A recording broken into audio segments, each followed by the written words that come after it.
Os vizinhos riram quando ele amarrou o telhado da casa. Mas o motivo? Naquele dia a rua inteira parou para olhar. Alguns chegaram à janela, outros saíram na calçada mesmo, com café na mão, como se fosse espetáculo. E de certa forma era, mas não do jeito que eles imaginavam. Um homem de casaco azul, curvado sobre a neve, puxando cordas grossas com as mãos enluvadas, amarrando cada uma delas no telhado da velha cabana de madeira, como se a casa fosse fugir de madrugada. As cordas desciam das bordas do telhado, até estacas fincadas no chão gelado, uma do lado da outra, fileiras e fileiras delas, como se alguém tivesse colocado a casa de rédea. E Geraldo nem levantava a cabeça. Puxava, testava a tensão, ajustava, ia para o próximo gancho. Puxava, testava, ajustava. Foi Dona Conceição quem deu a largada. 72 anos, voz de quem não tem medo de ser ouvida. Ela estava no portão com a sobrinha, quando apontou e soltou bem alto. Olha aí. O homem enlouqueceu de vez. A sobrinha riu envergonhada. 2 ou 3 vizinhos que estavam por perto riram também. Alguém gritou de longe que aquilo parecia casa de louco. Outro disse que daquele jeito o telhado ia voar junto com as cordas. A piada rodou a vizinhança naquela tarde toda. Geraldo ouviu. Claro que ouviu. Mas não parou. Esse detalhe sempre me impressiona em certas pessoas. A capacidade de continuar quando o mundo inteiro está rindo. Não é teimosia vazia. Tem alguma coisa dentro que sustenta. Alguma coisa que os de fora não enxergam. E o que havia dentro de Geraldo naquele dia era uma história longa. Uma história que começou muito antes das cordas, muito antes das risadas, e que tinha raízes fincadas num passado que ele carregava em cada passo dado sobre aquela neve. A cabana de madeira tinha uns 50 anos. Era velha de propósito. A madeira escurecida pelo tempo, as paredes grossas que guardavam o frio do lado de fora e o calor do lado de dentro. Seu pai tinha construído com as próprias mãos, numa época em que aquela cidadezinha serrana ainda era quase um punhado de casas espalhadas pelo campo. Geraldo tinha crescido ali dentro, tinha levado Maristela para conhecer aquela cabana antes mesmo de pedir ela em casamento. Lembrava do dia como se fosse ontem. Ela olhou as janelas iluminadas, a fumaça saindo da chaminé, e disse que aquela casa tinha alma. Ele concordou na hora. Ainda concordava, décadas depois. Maristela tinha partido havia 2 invernos. Não gostava nem de pensar nisso com palavras. Dizia que ela tinha ido primeiro, que era assim que as coisas às vezes aconteciam, que ela estava em paz. Mas a cabana ficou. E ficou igual. O banco de madeira que ela gostava de sentar quando o sol batia pela manhã. O varal onde ela pendurava as colchas bordadas. A janela da cozinha que emperrava quando fazia muito frio e que ela destravava com um toque de quem conhece cada maneira que a casa tem de testar a paciência. Geraldo não mexeu em nada, não tirou nada do lugar. E foi por isso que ele ficou sabendo do problema tarde demais. O telhado estava cedendo. Não de repente, não de uma vez, devagar, do jeito que as coisas velhas se rendem, sem alarme. As vigas que sustentavam a cumeeira tinham trabalhado durante anos sob o peso da neve acumulada todo o inverno, e uma delas tinha começado a rachar. Um vizinho mais chegado, o seu Armindo, tinha subido para ajudar Geraldo a limpar a neve do telhado um domingo e notado. Geraldo, isso aqui está comprometido. Você precisa chamar alguém que entenda. Geraldo chamou. O perito veio, bateu, mediu, olhou com aquele olhar de quem vai dar notícia ruim. Disse que as paredes laterais estavam começando a abrir por causa da pressão do telhado. Que sem reforço, em mais 1 ou 2 temporadas de neve pesada, a estrutura ia ceder. E então veio a parte que Geraldo não esperava. A solução ideal seria demolir e reconstruir seu Geraldo. A madeira está muito comprometida no centro. Demolir. Geraldo ficou quieto tanto tempo que o perito perguntou se estava bem. Ele estava. Só estava processando o que significava aquela palavra num contexto que o perito não entendia e que ele não ia explicar ali, naquela hora. Porque demolir a cabana não era demolir uma estrutura. Era demolir o único lugar onde Geraldo ainda conseguia sentir que tudo fazia sentido.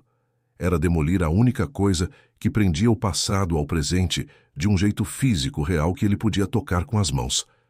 E mais do que tudo isso, era demolir a única coisa que Rogério ainda reconheceria se voltasse. Rogério, o filho, 38 anos. A última vez que Geraldo tinha visto o rosto do filho pessoalmente tinha sido há 7 anos, numa discussão que começou pequena e foi crescendo até virar uma coisa que nenhum dos dois souber parar a tempo.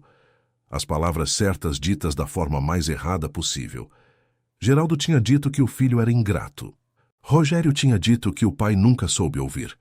Os dois tinham ficado parados na porta da cabana, com a neve lá fora e o silêncio lá dentro, e nenhum dos dois tinha dado o passo que teria mudado tudo. Rogério saiu. E não voltou. Maristela tinha tentado.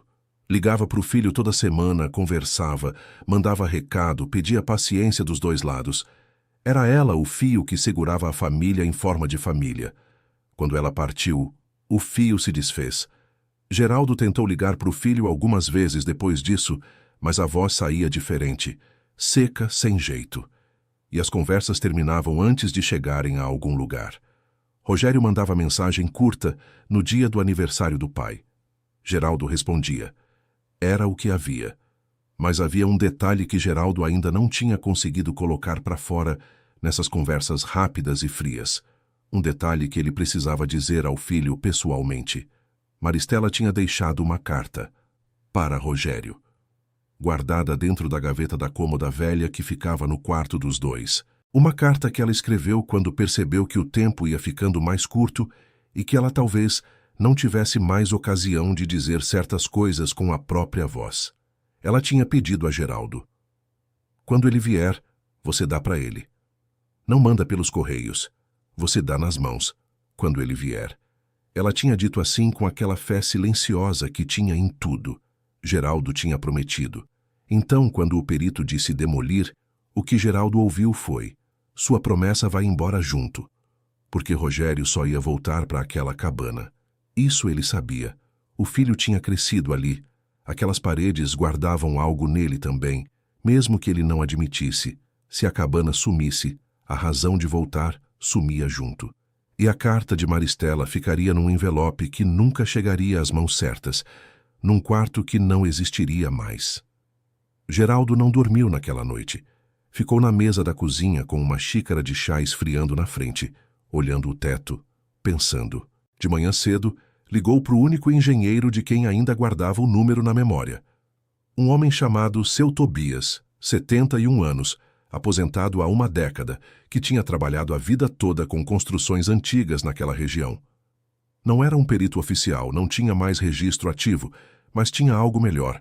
Décadas de experiência com casas de madeira velha que todo mundo queria jogar fora e ele teimava em salvar. Seu Tobias veio no dia seguinte. Olhou a cabana por fora, entrou, bateu nas vigas, ficou um tempo longo em silêncio. Depois sentou na cadeira que era a cadeira de Maristela, o que Geraldo achou estranho, mas não falou nada. Dá para segurar, disse Seu Tobias. Geraldo sentiu o peito abrir. Mas você vai ter que fazer alguma coisa que vai parecer esquisito para quem olhar de fora. Pode explicar, Seu Tobias explicou. O problema era que as paredes estavam sendo empurradas para fora pela pressão do telhado. O peso da neve pressionava de cima, a cumieira distribuía essa força para as laterais e as laterais estavam cedendo. A solução convencional seria uma reforma pesada por dentro. Mas havia outra solução, mais antiga, que os construtores de tempos atrás usavam em cabanas exatamente desse tipo. Cabos e cordas grossas, ancorados no chão com estacas de ferro, puxando as paredes de volta para dentro. Não era estética, era funcional. E funcionava se feito direito. Você vai ter que colocar umas 20 cordas pelo menos, disse Seu Tobias. Uma a cada 40 centímetros ao longo das duas laterais. Vai parecer que você amarrou a casa. Vou parecer louco. Seu Tobias deu um sorriso curto. Vai, mas a casa vai ficar de pé. Geraldo foi comprar o material no dia seguinte. Querido ouvinte, se você está gostando da história, aproveite para deixar o like e principalmente se inscrever no canal. Isso ajuda muito a gente que está começando. Agora continuando. E foi assim que aquela cena tomou conta da rua. Geraldo de casaco azul curvado sobre a neve. as mãos firmes nas cordas, o vapor do hálito saindo no ar frio, enquanto a vizinhança ria e ele não parava. O problema é que Dona Conceição não ficou só no riso. 2 dias depois de Geraldo começar o trabalho, ela foi até a associação de moradores com uma lista de assinaturas. Dizia que aquilo era um perigo, que as cordas atravessavam parte do terreno de quem passava, que a cabana ameaçava desabar e alguém precisava tomar providência. Ela tinha conseguido 8 assinaturas. 8. Num bairro de 40 famílias, 8 pessoas tinham assinado algo contra um homem que só queria salvar a própria casa. Geraldo ficou sabendo por seu Armindo, que foi até a cabana com o rosto fechado e a notícia na ponta da língua. Você precisa se defender, Geraldo. Vai ter uma reunião na quinta. Geraldo não foi à reunião na quinta. Não porque não quisesse. Foi porque na quarta-feira à noite o telefone tocou com um número que ele não esperava. Era a mulher de Rogério. Chamava Débora. Geraldo tinha visto o rosto dela em foto, nunca pessoalmente. Eles tinham casado numa cerimônia simples numa outra cidade, quando a relação entre pai e filho já estava quebrada. Geraldo nem tinha sido convidado. Maristela tinha sido, mas foi e não contou detalhes, disse só que estava bem e que um dia tudo se ajeitaria. A voz de Débora no telefone era calma, mas carregada. Ela disse que sabia que não tinham se falado antes, que entendia se ele quisesse desligar, mas que precisava contar uma coisa. Rogério estava mal. Não doente do corpo, doente por dentro, do jeito que a gente fica quando alguma coisa não fecha. Estava há semanas com dificuldade para dormir, fechado, andando em círculos dentro de casa, e Débora achava que ele precisava ir ver o pai. Ela achava que havia uma conta aberta entre os dois que Rogério nunca tinha conseguido fechar. Ele sabe que a senhora foi embora, disse Débora, referindo-se a Maristela. Mas ele não foi ao enterro, e isso pesa nele. Tá pesando cada vez mais. Geraldo ficou quieto por um momento. Depois disse: fala para ele que a casa ainda tá de pé, que eu tô aqui. Débora ficou quieta por um tempo também. Depois disse que ia falar. Olha, esse momento aqui eu precisei parar um segundo antes de continuar lendo, porque tem coisa que a gente diz simples assim. A casa ainda tá de pé, eu tô aqui, e por trás dessas palavras cabe uma vida inteira. Os dias seguintes foram pesados de um jeito diferente. Geraldo foi à reunião atrasado. Tinha perdido a quinta, mas apareceu no sábado quando o assunto foi retomado. Entrou na sala com seu Tobias ao lado, que tinha aceitado vir sem que Geraldo precisasse pedir 2 vezes. O velho engenheiro explicou a técnica com calma. Mostrou fotos de outras cabanas, onde o método tinha sido usado, deixou as pessoas fazerem perguntas. Dona Conceição ficou de braços cruzados durante boa parte da explicação. Mas quando seu Tobias terminou e perguntou se alguém tinha alguma dúvida técnica real, ela ficou em silêncio. A lista de assinaturas não virou nada, mas o olhar de Dona Conceição quando Geraldo saiu da reunião disse que aquilo não estava encerrado. E não estava. 3 dias depois, alguém cortou 2 das cordas do lado esquerdo da cabana durante a madrugada. Geraldo acordou de manhã e foi checar a tensão como fazia todos os dias, e encontrou as cordas soltas, as estacas ainda no chão, mas os cabos cortados na altura do nó. Feito com algum tipo de faca ou tesoura de poda, rente. Aquilo foi diferente de rir na rua. Isso foi um ato.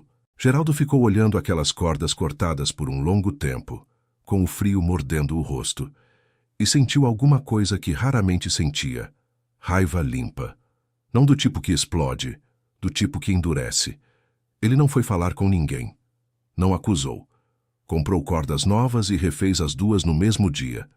Mas Tatiana tinha visto. Tatiana tinha 29 anos, morava com a avó 2 casas adiante, e tinha aquele jeito de aparecer na hora certa sem fazer alarde. Ela tinha ficado acordada até tarde estudando e visto uma silhueta pelo vidro embaçado da janela. Não conseguiu identificar quem era, mas na manhã seguinte, quando viu Geraldo consertando as cordas, ela foi até ele. Eu vi alguém lá perto de madrugada, ela disse baixinho. Geraldo olhou para ela. Não faz nada com isso. Mas... não faz nada. Ele disse de novo, mais suave dessa vez. Se eu reagir de um jeito errado agora, eu perco o que importa. E o que importa não é a corda. Tatiana não perguntou o que era o que importava, mas ficou ali ajudando a refazer os nós por 1 hora, sem falar muito, que às vezes é exatamente o que uma pessoa precisa. Nos dias seguintes, ela passou a checar as cordas de manhã antes de Geraldo acordar. Só uma olhada rápida. Nunca falou isso para ele. Ele foi descobrir semanas depois, quando ela escorregou na neve, e ele viu as pegadas saindo da porta da avó dela em direção à cabana, cedo demais. A semana foi passando. Geraldo reparou que as risadas tinham diminuído. Não tinham acabado. Dona Conceição ainda comentava em voz alta quando passava pela rua, mas a maioria das pessoas já tinha se acostumado à visão das cordas. Algumas davam uma olhada diferente agora, como quem reconhece que talvez não entendesse tudo. Seu Armindo foi uma tarde tomar um café e perguntou diretamente: "Você está esperando o Rogério?" Não foi pergunta, foi conclusão. Geraldo colocou a xícara no prato devagar. "Tô. E se ele não vier?" Geraldo demorou para responder. "Ele vai vir, a mãe dele confiou nisso. Eu não vou ser o que desmente ela." Seu Armindo ficou quieto. Então pegou a xícara de volta e bebeu o restante do café como quem fecha um assunto que não precisava de mais palavras. Querido ouvinte, se você está gostando da história, aproveite para deixar o like e principalmente se inscrever no canal. Isso ajuda muito a gente que está começando, agora continuando. Fazia 3 semanas desde o começo das cordas quando Rogério chegou. Não tinha avisado. Geraldo estava do lado de fora no fim da tarde, verificando as estacas quando ouviu um carro parar na rua. Levantou os olhos e reconheceu o filho antes mesmo de ver o rosto, pela postura, pela forma de sair do carro, pelo jeito de ficar parado olhando. Rogério estava com 38 anos, mas parecia mais cansado do que isso. Mais velho nos olhos. Estava com uma mochila pequena e uma expressão que Geraldo não conseguia definir direito. Os dois ficaram se olhando por uns segundos, que pareceram mais compridos do que eram. Então Rogério olhou para as cordas. Olhou para a cabana. Olhou para o pai de novo. "O que aconteceu aqui?" Geraldo enfiou as luvas no bolso do casaco azul. Telhado precisava de reforço. Rogério se aproximou devagar, olhando as fileiras de cordas ancoradas no chão, as estacas de ferro, o telhado coberto de neve com a madeira escurecida ao fundo e as janelas acesas por dentro com aquela luz quente que sempre tinha. Passou a mão numa das cordas, sentiu a tensão. "Funciona assim?" "Funciona. Tá de pé, tá quieto." Rogério ficou parado na frente da porta. Não entrou imediatamente. Geraldo percebeu que o filho estava com dificuldade de atravessar aquela soleira e entendeu. Algumas portas têm peso além do peso. "Posso entrar?" Rogério perguntou, e a pergunta foi tão pequena e tão grande ao mesmo tempo que Geraldo precisou respirar antes de responder. "Essa casa é sua tanto quanto minha." Foram entrando juntos. A cabana estava igual. O banco de madeira no canto. O varal sem colchas agora, mas no mesmo lugar. A janela da cozinha que emperrava no frio, Rogério foi até ela por instinto, como quem faz um gesto que o corpo memorizou, e destravou com o mesmo toque que a mãe usava. Abriu 1 milímetro e fechou de novo. Ficou de costas por um momento. Geraldo foi até a cômoda. Abriu a gaveta, tirou o envelope. Quando se virou, Rogério já estava olhando para ele. Tinha visto o movimento. Sabia o que era antes mesmo de Geraldo dizer. Talvez porque no fundo esperasse que existisse alguma coisa assim. Alguma palavra final que a mãe tivesse deixado para trás. "Ela pediu para eu entregar pessoalmente", disse Geraldo. "Disse que quando você viesse, eu devia dar nas mãos." Rogério levou um tempo antes de dar os 3 passos que separavam os dois e pegar o envelope. As mãos dele estavam levemente tremendo. Ou talvez fosse o frio que ainda habitava o casaco. Geraldo preferiu acreditar que era o frio. O filho sentou no banco de madeira que era o banco de Maristela e ficou com o envelope no colo por alguns minutos antes de abrir. Geraldo foi para a cozinha, colocou água para ferver, ficou de costas dando espaço, ouvindo só o som do vento lá fora e o silêncio dentro. Quando o chá ficou pronto e Geraldo voltou com as 2 xícaras, Rogério tinha lido a carta. As folhas estavam dobradas de volta no envelope, o envelope na mão, e o rosto do filho tinha aquela expressão de quem chorou, sem saber exatamente quando começou. Geraldo colocou a xícara na mesa ao lado e sentou na cadeira de frente. Nenhum dos dois falou por um tempo. Era um silêncio diferente do de 7 anos atrás. Não o silêncio da briga que não foi resolvida, mas o silêncio de duas pessoas que finalmente estavam no mesmo lugar sem precisar provar nada. Foi Rogério quem falou primeiro. Disse que ela escrevia igual a como falava, que dava para ouvir a voz dela nas frases, que ela tinha pedido para ele não desperdiçar o que ainda tinha de pai, que ela sabia que os dois eram parecidos demais e que pessoas parecidas brigam por razões tortas, e que isso não precisava ser o fim de nada.